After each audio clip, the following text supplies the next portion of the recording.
Donc, la phobie en haine. Il y a une histoire en particulier qui me vient en tête.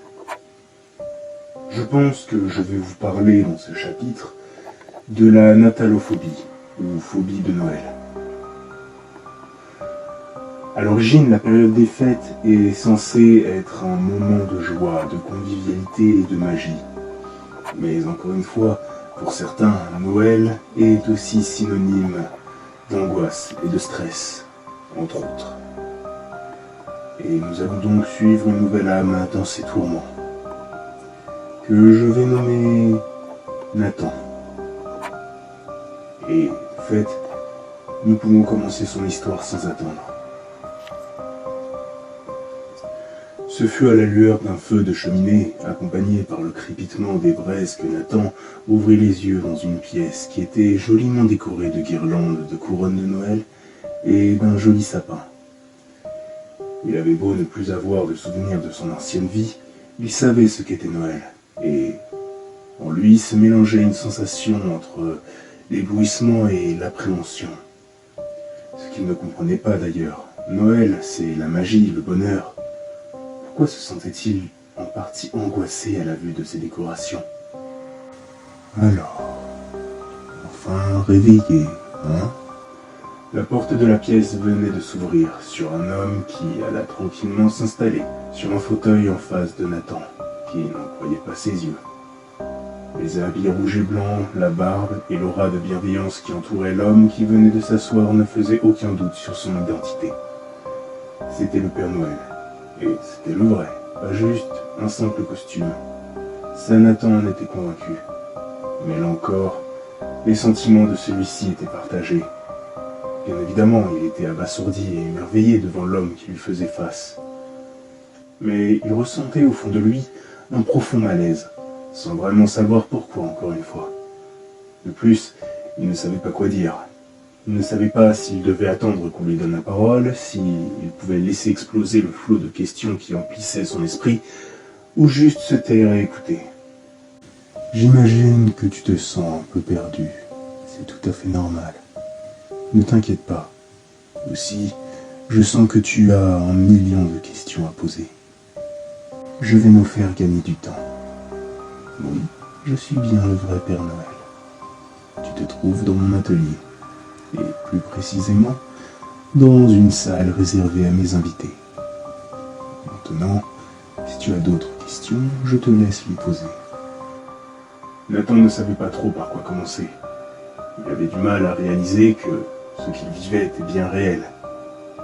Il prit quelques secondes pour réfléchir, sous le regard calme et bienveillant du Père Noël qui patientait devant lui. Et finalement, il se décida à demander... Excusez-moi, Père Noël, mais qu'est-ce que je fais ici? Pourquoi je me retrouve dans votre atelier? Comme je te l'ai dit, cette pièce est réservée à mes invités. Vois-tu, le temps peut sembler long durant l'année quand je ne fais que travailler et quand je vois tout le temps les mêmes personnes. Mon quotidien se résume à faire tourner la fabrique de jouets et à les distribuer à Noël. Par conséquent, les seuls contacts que j'ai avec des êtres vivants, ce sont avec mes elfes et mes reines. Donc, pour briser un peu ma routine et ma solitude, j'invite de temps en temps d'anciens enfants d'une de mes listes en particulier, une fois qu'ils sont devenus adultes, pour prendre des nouvelles et avoir un peu de compagnie. Une de vos listes? La liste des enfants sages? Je suis un ancien enfant sage? Le Père Noël lui offrit un sourire chaleureux en lui répondant « Peut-être bien ». Nathan sentait la joie monter en lui, une joie qui surpassait son sentiment de malaise. Mais il se demandait encore quelque chose. Excusez-moi, mais je n'ai aucun souvenir de qui je suis, où j'habite, ou autre chose. Est-ce qu'il m'est arrivé un accident? Non, c'est tout à fait normal. Ça arrive souvent quand j'invite quelqu'un. Le voyage peut être assez éprouvant. Et la personne peut avoir des problèmes de mémoire. Mais ne t'inquiète pas, c'est temporaire. Tiens, regarde donc cette boule à neige. Elle devrait t'aider à retrouver tes esprits. Nathan, un peu perplexe, regardait attentivement la boule à neige. Elle ressemblait à une boule à neige tout à fait normale, même si son contenu rappelait vaguement quelque chose au jeune homme. À l'intérieur de la boule se trouvait une maison miniature. Et plus Nathan la regardait, plus il se sentait bizarre. Puis d'un coup, il se sentit comme aspiré par la boule à neige.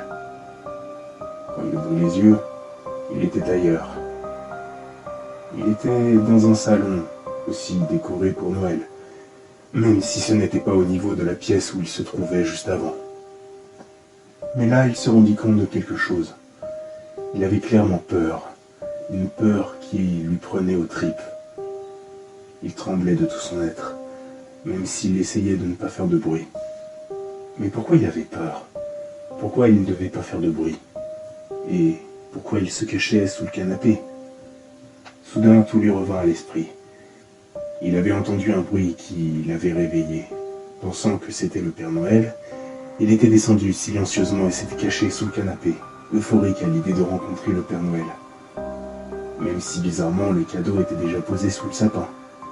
Peut-être que le Père Noël avait oublié quelque chose. Mais au bout d'un moment, il comprit que le bruit ne venait pas de la cheminée, mais de la porte d'entrée. Peut-être que le Père Noël ne passait pas par la cheminée au final. Peut-être qu'il passait par la porte comme tout le monde. Ou qu'il ne voulait tout simplement pas repasser par la cheminée. Au final, une fois la porte ouverte, il n'osait plus bouger. Les bruits de pas avançaient peu à peu vers le salon. Et une fois à l'origine de ces pas à portée de vue, on aurait bien dit le Père Noël. Mais il semblait plutôt maigre et son costume avait quelques taches. En plus de la barbe qui tenait à peine sur son visage. C'était clairement un faux. Et ce faux Père Noël avait empoigné un sac de toile, mais celui-ci semblait vide. Et visiblement, c'était pour une bonne raison, car il commençait à y mettre tous les cadeaux. Nathan avait envie de pleurer. Non seulement ce n'était pas le Père Noël en face de lui, mais en plus, on lui volait tous ses cadeaux. Sans pouvoir se contrôler, il lâcha un chouinement, ce qui alerta immédiatement le faux Père Noël, qui s'avança doucement en direction du bruit qu'il avait entendu. Et plus il s'avançait, plus Nathan avait envie d'appeler à l'aide et de pleurer de tout son être. Mais la peur le paralysait, une peur d'une puissance phénoménale. Cette peur qu'on ressent lorsqu'on est en face de quelque chose de plus grand et plus fort que nous. Ce sentiment d'impuissance qui nous force au mutisme et à l'inaction. De peur qu'au moindre geste brusque, la mort nous frappe en un éclair. Finalement, le faux Père Noël regarda sous le canapé, et bien évidemment, il vit le pauvre jeune garçon recroquevillé dans le noir. Ne pleure pas, mon petit. Sors de là. Je ne te ferai pas de mal. Nathan ne voulait pas sortir de là. Mais l'homme en face de lui avait enfoncé sa main sous le canapé et commençait à lui caresser doucement la tête. Tu peux arrêter de te cacher. C'est moi, le Père Noël. Je suis ton ami. Deux choix s'offraient au garçon. Rester sous le canapé au risque d'énerver le faux Père Noël, ou alors sortir en priant qu'il ne lui ferait pas de mal. Dans tous les cas, il se sentait en danger. Et peut-être qu'en jouant le jeu, il réussirait à ressortir en vie de cette histoire. Il essaya alors de retrouver un peu son calme et ressortit doucement du dessous du canapé. Une fois sorti, le faux Père Noël se mit face à lui.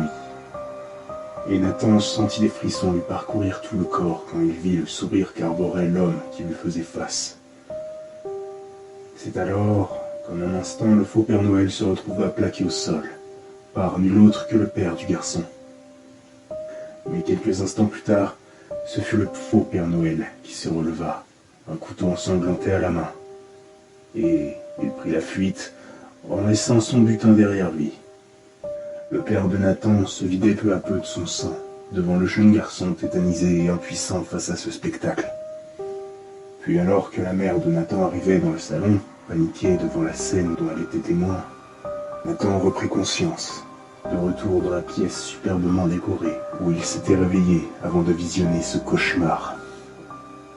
Il respirait fort, comme pour reprendre son souffle. Puis, il regarda face à lui. Le Père Noël, le vrai cette fois-ci, le regardait calmement. « As-tu compris ce que tu as vu ?» Nathan n'arrivait pas à dire quoi que ce soit. Il était comme en état de choc.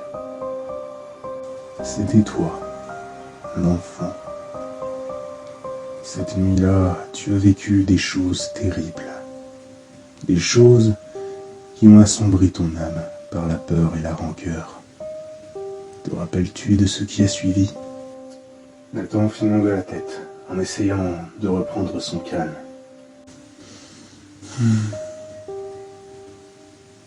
Cet événement t'a traumatisé, si bien qu'à l'approche des fêtes de Noël, tu ne pouvais t'empêcher de ressentir une peur panique.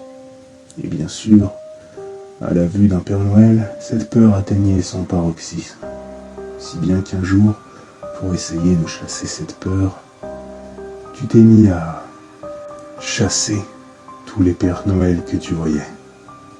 À mesure que le Père Noël parlait, des flashs et des souvenirs se bousculaient dans la tête du jeune homme. Et c'est pour ça que tu es ici aujourd'hui. Je ne peux plus te laisser faire. Nathan, en entendant ces dernières paroles du Père Noël, sentait la peur monter en lui. Qu'est-ce que vous allez me faire ? Oh, moi, rien. Après tout, je t'ai dit que tu faisais partie d'une de mes listes en particulier. Après, je n'ai jamais dit que tu faisais vraiment partie des enfants sages. Enfin, à une époque, tu l'as été. Mais maintenant, je dirais que c'est à quelqu'un d'autre de s'occuper de toi. Celui qui gère la liste des passages. Je suppose que tu connais Krampus. Il s'agit de mon alter ego. Mais ce que les gens ignorent, c'est que lui et moi formons les deux faces d'une même pièce. Moi, je m'occupe des enfants sages, et lui, des enfants pas sages. Nathan commença à se lever tout doucement du canapé où il était assis. Mais soudain, un froid mordant se fit ressentir dans toute la pièce. Les flammes de la cheminée s'éteignirent, et quand le jeune homme posa son regard vers le Père Noël, celui-ci était en train de se tordre dans tous les sens. De longues cornes lui sortirent du crâne. Sa peau commençait à prendre une teinte très froide. Son pantalon et son haut se déchirèrent pour laisser place à des sabots de bouc et des chaînes s'enroulant autour de lui. Ne restant plus de l'ancien Père Noël que le manteau rouge et blanc. Pour le reste, il n'avait plus rien du vieux bonhomme à l'apparence bienveillante. Il ne restait plus qu'une bête, à l'aura aussi malveillante que glaciale. Et c'est alors que Nathan voulut prendre la fuite qu'il se rendit compte que ses jambes étaient complètement gelées. Il ne pouvait plus bouger. Et à mesure que la créature avançait, la glace envahissait peu à peu chaque partie de son corps. Tu as été très vilain. Et il est maintenant temps de payer la note.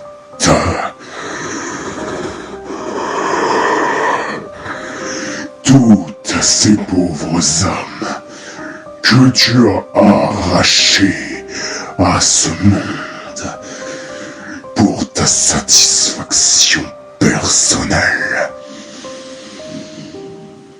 Tu seras prisonnier de la glace à tout jamais.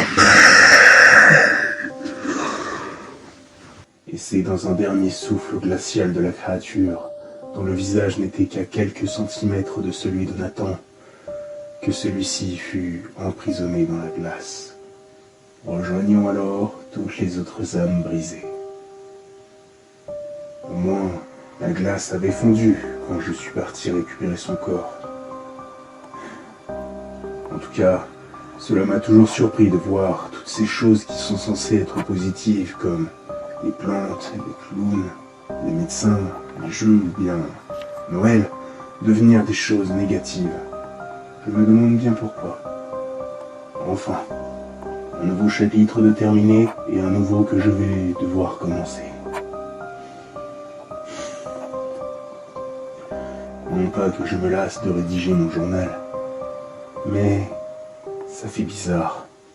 Tout ce temps où je n'ai pas eu à vivre un nouveau cauchemar à travers quelqu'un et de ne plus avoir à sortir de ma cellule, après tout, c'est une routine que j'ai vécue durant je ne sais combien de temps.